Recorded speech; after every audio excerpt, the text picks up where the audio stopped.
Yeah, if I ended up going to like fucking one of these kinds of schools, I'd be like, all right, girls, want to be my wife? Okay. It's been 4 months since my heart attack.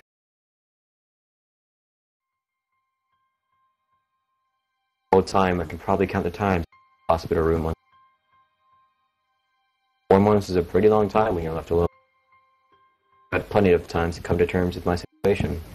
Yeah, you need to hold down the button a little longer because you're breaking in and out.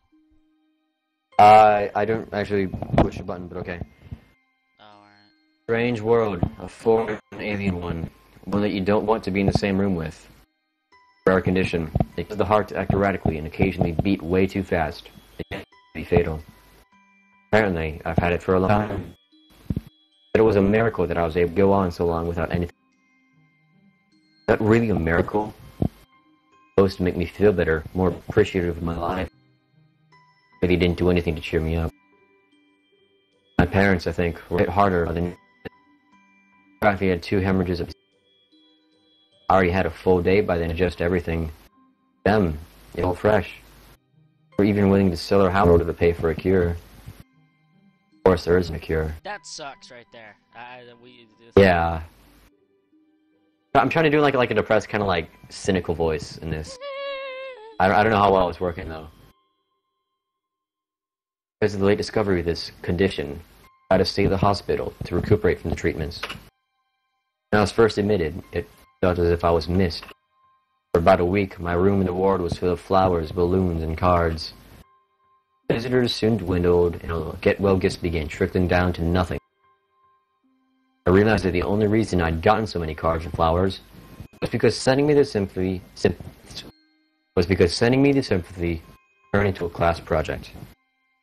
Maybe some people were genuinely concerned, but I doubt it. In the beginning, I barely had visitors.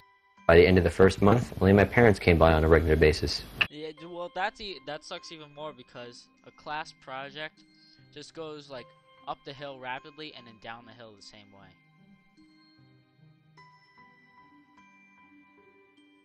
Iwanako was the last to stop visiting. 6 weeks, I never saw her again. We never had that much to talk about we didn't touch the subject that was between us on again. Hospital? A big place I like to live in.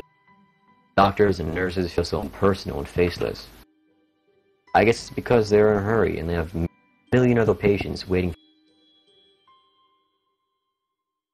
First month or so, I asked the head cardiologist every time rough estimate of when I'd be able to leave.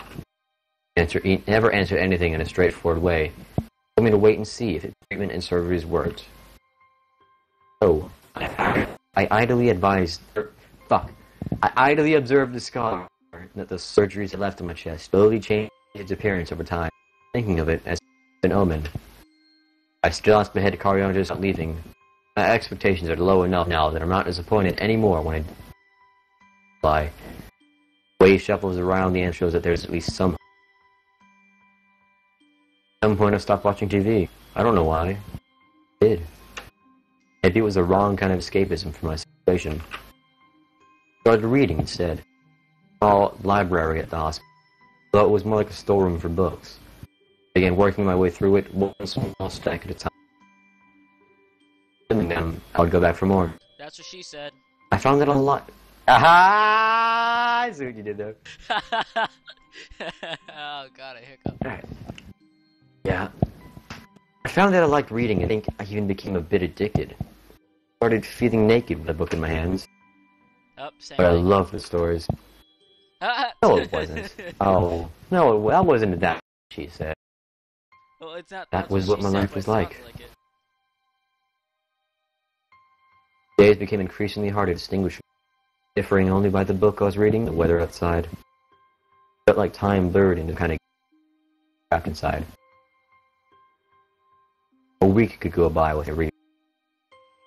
Yo, I'd pause and read you are really like blocking in and out. You need to like use caps lock as a friggin' press down because. All right, fine. I'm gonna like move the mic like right up to my mouth. Hang on. All right. Is it like crackling any at all?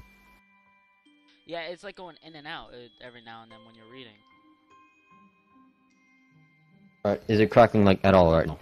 Well, not now. It depends on how long you read the sentences. Read one right now. Alright, no, I just because I usually hold my mic like closer to my. I don't usually hold because can't play games like that. Okay. A week would go by without me noticing it. Sometimes I'd pause in relation that I didn't know what day of the week it was. But other times, all the things that surrounded me would painfully crash into my consciousness. Through the barrier of nonchalance, I'd sit up for myself. Pages of my book would start to sharpen, burning hot, and the heaviness in my chest would become so hard to bear that I had to put the book aside and just lay down for a while, looking at the ceiling as if I was going to cry. That happened only rarely. Yeah, I couldn't even cry. that sucks even more. Yeah. Like, just so long sitting in the hospital. I can't even cry, and yet I am. I can't even cry. I can't even cry. Doctor, there's something wrong with my eyes. Today, the doctor comes and gives me a smile. He seems excited, but it's not very. Like he's trying to make an effort to be happy on my behalf. My parents are here. It's been a few days since I've last seen them. Both of them are even sort of dressed up. Is this supposed to be some kind of a special occasion? It's not a party. There is this ritual the head cardiologist has. He takes his time sorting his papers, then setting them aside as if to make a point of the pointlessness of what he just did. Then he casually sits down on the bed next to mine. He looks me in the eyes for a moment. Hello, Sal. How are you today? That's a good I don't answer him, but I smile back at him. I believe that you can go home. Your heart is stronger now, and with some precautions, you should be fine. We have all your medication sorted out. I'll give your father the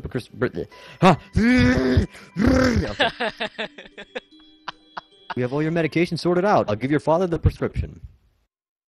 The doctor hands a sheet of paper to Dad, whose expression turns wooden as he reads it quickly. So many. I take it from his hand and take a look myself, feeling numb. How am I supposed to react to this? The absurdly long list of occasions staring back at me from the paper seems insurmountable. They all blend together in a sea of letters. Concentration, asthma, hypotension, 400 milligrams, clinical, milligrams, heart failure. Yeah, heart failure. Yeah, I read that too. Hepatitis. I can't read any of this. This is insane. Yes, it's insane as hell. Side effects, adverse effects, contradictions in dosages are listed line after line with cold precision. I try to read them, but it's so futile. Can't understand any of it. Attempting to only makes me feel sicker. All this, the rest of my life, every day. I'm afraid that is the best we can do at this point.